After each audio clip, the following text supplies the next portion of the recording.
Hello friends, இன்றைக்கி நம்ம பார்க்க போகிறது ஜாப்பனி அனிமி சீரீஸான Shikimori is not just a cutie season 1 episode 7 தான் இன்னைக்குள்ள வீடியோவில் பார்க்க போகிறோம்.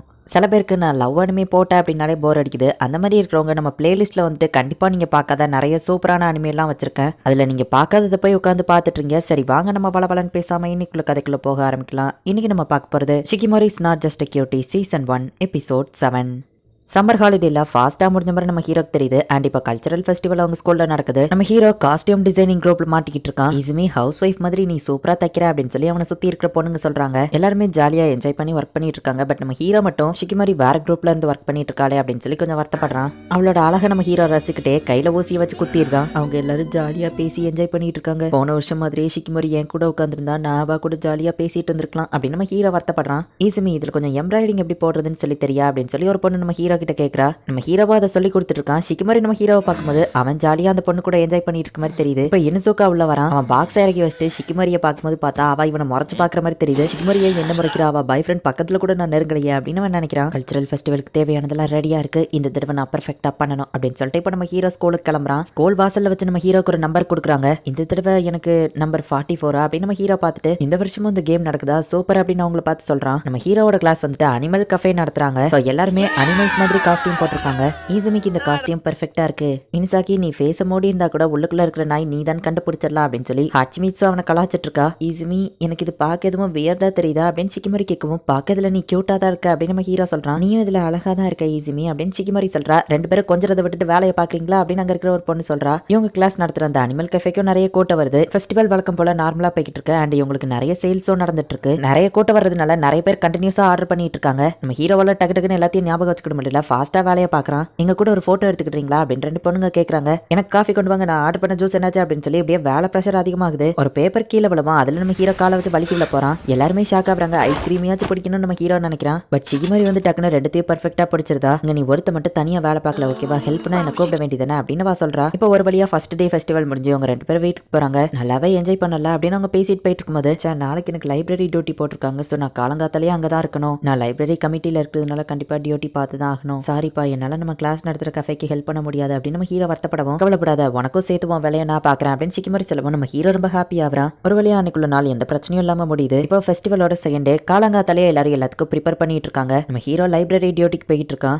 எப்பவோ 2 மெம்பர்ஸ் தானே டியூட்டிக்கு போடுவாங்க. இன்னொரு மெம்பருமே என்னோட கிரேடா இருந்தா நல்லா இருக்கும் நம்ம ஹீரோ நினைக்கிறான். காமியா நீயா அப்படின்னு நம்ம ஹீரோ பாக்குறான். ஹாய் ஸ்ட்ரேஞ்சர் அப்படின்னு வா சொல்றா. நல்ல வேலை யாரோ தெரியாதவங்க இருப்பாங்கன்னு நினைச்சேன், நீ வந்தது நல்லதா போச்சு அப்படின்னு நம்ம ஹீரோ சொல்றான். எனக்கு தெரிஞ்ச ஒருத்தங்க வந்ததுல எனக்கும் சந்தோஷம் தான். இந்த ஷெல்ஃப்ல வைக்க எனக்கு ஹெல்ப் பண்றியா அப்படின்னு வா கேக்குறா. காமியா லைப்ரரி கமிட்டிலயும் இருக்கா. வாலிபால்லையும் ஒரு பெஸ்ட் பிளேயர். அவளை சுத்தி எப்பவுமே கூட்டம் இருக்கும். அவ கிட்டத்தட்ட ஒரு செலிபிரிட்டி மாதிரி. இவங்க ரெண்டு பேருமே லைப்ரரி கமிட்டில இருக்காங்க. இவங்க ரெண்டு பேருக்குமே ஒரே நாள்ல டியூட்டி நிறைய தடவை இருந்திருக்கு. காமியாவை பார்த்து நம்ம ஹீரோ நர்வஸா இருந்தாலும் அவ ஃப்ரெண்ட்லியா பேசுறதுனால நம்ம ஹீரோவும் அவ்வளவு ஓரளவு கொஞ்சம் ஃப்ரெண்ட்ஸ் ஆயிருக்காங்க. ஃபெஸ்டிவல் என்ஜாய் பண்ண விடாம நமக்கு டியூட்டி போட்டுட்டாங்க. எங்க கிளாஸ்ல எனக்கு நிறைய வேலை இருக்காம உனக்கு எப்படி அப்படின்னு நம்ம ஹீரோ கேட்கவும் நான் டியூட்டிக்கு வரும்போது எல்லாரும் என்ன போகாதான்னு சொல்லி அழதான் செஞ்சாங்க அப்படின்னு காமியா சொல்லுவோம். ஆமா நீ ரொம்ப பாப்புலர் ஆச்சு, உன்னை சுத்தி எப்பவும் ஆளுங்க இருப்பாங்களே அப்படின்னு நம்ம ஹீரோ சொல்றான். நீ சொல்றதும் கரெக்ட் தான், சுத்தி எப்பவும் ஆளுங்க இருப்பாங்க. பட் இப்போ தனியா இருக்கிறத நான் என்ஜாய் பண்றேன். இந்த மொமெண்ட்டை கூட நான் என்ஜாய் பண்றேன் அப்படின்னு வா சொல்றா. போன வருஷம் நடந்தது காமிக்கிறாங்க.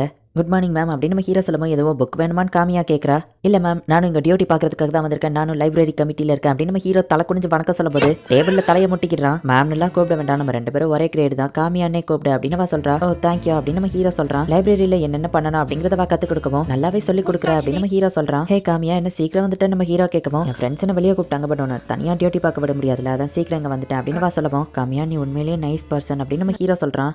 நம்ம ஹீரோவையே அவள் பார்த்துட்டு இருக்கவும் என்னாச்சு நம்ம ஹீரோ கேட்குறான். இது நாள் வரைக்கும் என்ன யாரும் அந்த மாதிரி சொன்னதில்லை அப்படின்னு வா சொல்றா. இப்படி நடந்த எல்லாத்தையுமே காமியா யோசிச்சு பார்த்துட்டு இருக்கா. அப்படின்னா உன்னோட தனிமையை என்ஜாய் பண்ண எல்லா வேலையும் ஏன் கிட்ட விட்டுற அப்படின்னு நம்ம ஹீரோ சொல்றான். இப்பெல்லாம் நீ கொஞ்சம் வித்தியாசமா தெரியற அப்படின்னு வா சொல்லவும் எப்படி அப்படின்னு நம்ம ஹீரோ கேட்கறான். நீ யாரையோ லவ் பண்றியா அப்படின்னு வா கேட்கவும் அது எப்படி தெரியும் அப்படின்னு நம்ம ஹீரோ கேட்கவும் நீ ஷிகிமாரியா தானே லவ் பண்ற, நான் கேள்விப்பட்ட வரைக்கும் நீங்க ரெண்டு பேருமே இப்போ ஒரே கிளாஸ்ல தான் இருக்கீங்களா, அவ ரொம்பவே சூப்பரான ஒரு பொண்ணு, அவளை பத்தி எனக்கு கொஞ்சம் சொல்லு அப்படின்னு காமியா கேட்கவும் காமியா நார்மலா இந்த மாதிரிலாம் பேசவே மாட்டாளே, இன்னைக்கு அதிகமா பேசுறா அப்படின்னு நம்ம ஹீரோ யோசிக்கிறான். நீங்க எப்படி மீட் பண்ணிக்கிட்டீங்க, யார் ஃபர்ஸ்ட் லவ் ப்ரப்போஸ் பண்ணது எனக்கு சொல்லு, நான் தெரிஞ்சுக்கணும் சொல்லு அப்படின்னு வா கேட்கறா. பொறு அப்படின்னு நம்ம ஹீரோ சொல்லவும் எனக்கு ஷிகிமாரியை பத்தி சொல்லு, நான் தெரிஞ்சுக்கிட்டு ஆகணும் அப்படின்னு வா கேட்கறா. ஒருவேளை காமியாக்கு ஷிகிமாரி மேல இன்ட்ரெஸ்ட் இருக்குமோ, ஏன் இவ்வளவு தூரத்துக்கு கேட்கறா அப்படின்னு நம்ம ஹீரோ யோசிக்கிறான். நம்ம ஹீரோட நம்பர் 44 இருக்கு, பட் ஷிகிமாரிக்கு கிடைச்சிருக்கிற நம்பர் 78 இருக்கு. நீ எவ்வளவு நேரம் பார்த்துட்டு இருந்தாலும் நம்பர் ஒன்னும் சேஞ்ச் ஆக போறது இல்ல அப்படின்னு நெக்கோ சொல்றா. ஆக்சுவலி கிட்டத்தட்ட இது ஒரு லவ் கேம் மாதிரி. எல்லா ஸ்டூடெண்ட்ஸ்க்கும் ரேண்டமா ஒரு நம்பரை கொடுப்பாங்க. ஸ்டூடெண்ட் கவுன்சிலாலேயே இந்த கேம் அப்ரூவ் பண்ணப்பட்டதுதான். யார் யாருக்கு என்னென்ன நம்பர் வந்திருக்குங்கிறத அந்த கிளாஸ்க்கு வெளியே எழுதி போடுவாங்க. அதுல போய் பார்த்துட்டு மேட்சிங் நம்பர் இருக்கிற ரெண்டு பேரும் போய் ஒன்னா போட்டோ எடுத்துக்கிடலாம். சொல்றான். ஷிகிமாரிக்கும் நம்ம ஹீரோக்கும் கூட போன வருஷம் ஒரே நம்பர் கிடைச்சு அதுல தான் அவங்க பொண்ணு சேர்ந்திருக்காங்க. இல்ல நான் விட மாட்டேன், இந்த 44 நம்பர் யார்கிட்ட இருக்கோ அதை நான் அவங்க கிட்ட போய் வாங்க போறேன் அப்படின்னு சொல்லி ஷிகிமாரி சொல்றா. நீங்க எப்படி மீட் பண்ணிக்கிட்டீங்க, உங்க லவ் ஸ்டோரியை சொல்லு அப்படின்னு காமியா கேக்குறா. சரி சரி சொல்றேன், இவ ஏன் இதுல இவ்வளவு ஆர்வம் காட்டுறா அப்படின்னு நம்ம ஹீரோ யோசிக்கிறான். போன வருஷம் நம்ம ஹீரோக்கும் அவளுக்கும் 212 அப்படிங்கிற நம்பர் சேமா வந்திருக்கு. ஹே ஈஸிமி, நம்ம 2 பேருக்குமே ஒரே நம்பர் கிடைச்சிருக்கு அப்படின்னு ஷிகிமாரி சொல்றா. நம்ம ஹீரோ வந்துட்டு இதை போட்டோ எடுத்துக்கலாமான்னு அவட்ட கேட்கணும்னு நினைக்கிறான். ஃபெஸ்டிவல்ல 2 பேரும் ஒன்னா சேர்ந்து சுத்தி பார்க்கலாமா, கிட்டத்தட்ட இது ஒரு டேட்டிங் மாதிரி தான் இருந்தாலும் அப்படின்னு நம்ம ஹீரோ வைக்கப்பட்டுக்கிட்டே நம்ம ஒன்னா சுத்தி பார்க்கலாமா அப்படின்னு கேட்குவான். அவளும் சரி ஓகே அப்படின்னு சொல்றா. அந்த டைம்ல இவங்க 2 பேரும் அபிஷியலா லவ் பண்ணிட்டு இல்ல, பட் 2 பேருமே ஒன்னா சுத்துறாங்க. 2 பேருமே வைக்கப்பட்டுட்டே வராங்க. சேம் நம்பர் இருக்கிறவங்க போட்டோ எடுத்துக்கலாம், நம்ம போய் இதுல போட்டோ எடுத்துக்கலாமா அப்படின்னு ஷிகிமாரி கேட்குவோம். ஆக்சுவலி இதை நான் உன்கிட்ட ஃபர்ஸ்ட்ல இருந்தே கேட்கலான்னு இருந்தேன் தெரியுமா அப்படின்னு நம்ம ஹீரோ சொல்றான். அப்படின்னா உனக்கும் இதுல விருப்பம் தானே அப்படின்னு ஷிகிமாரி பாக்குறா. பட் நம்ம ஹீரோ வந்துட்டு அந்த நம்பரை தொலைச்சிட்டான்.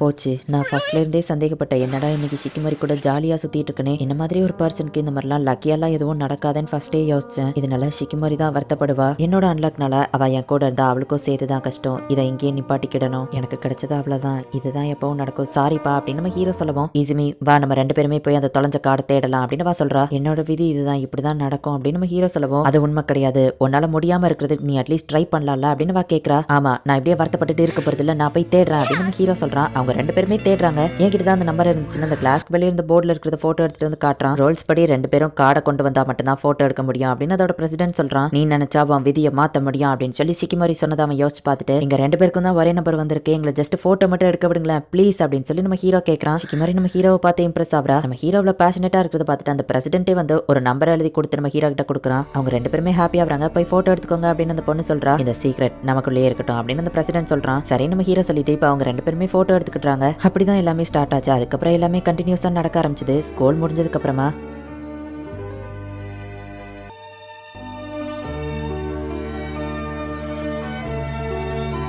நாங்கள் 2 பேரும் தனியாக மீட் பண்ணோம். நான் ரொம்ப பயந்துட்டு இருந்தேன். பட் ஷிகிமாரி கொடுத்த தைரியத்தில் நான் அவகிட்ட டேட்டிங் போகலாமான்னு கேட்டேன். இப்படி தான் எங்களோட லவ் ஸ்டார்ட் ஆச்சு அப்படின்னு நம்ம ஹீரோ சொல்லுவோம். காமியா ஒரு மாதிரி இருக்கா, உனக்கு என்னப்பா ஆச்சு அப்படின்னு நம்ம ஹீரோ கேட்குறான். இந்த மாதிரி ஒரு லவ் ஸ்டோரியை நான் கேட்டதில்லை அப்படின்னு சொல்லி அவள் ஒரு மாதிரி கண் கலங்குறா. நம்பர் 44 வேற யார்கிட்ட இருக்குன்னே தெரியலையே அப்படின்னு சொல்லி ஷிகிமாரி பார்த்துட்டு இருக்கா. நம்ம இன்னும் 2-3 கிளாஸை செக் பண்ணல, அதில் இருக்கும் அப்படின்னு சொல்லி நெக்கோ சொல்றா. நம்பர் 44 நம்ம ஹீரோ கிட்ட இருக்கு. அண்ட் இன்னொரு 44 வந்துட்டு காமியா அப்படிங்கிற நேம்ல இருக்கு. இந்த இடத்துல இந்த எபிசோட் முடியுது.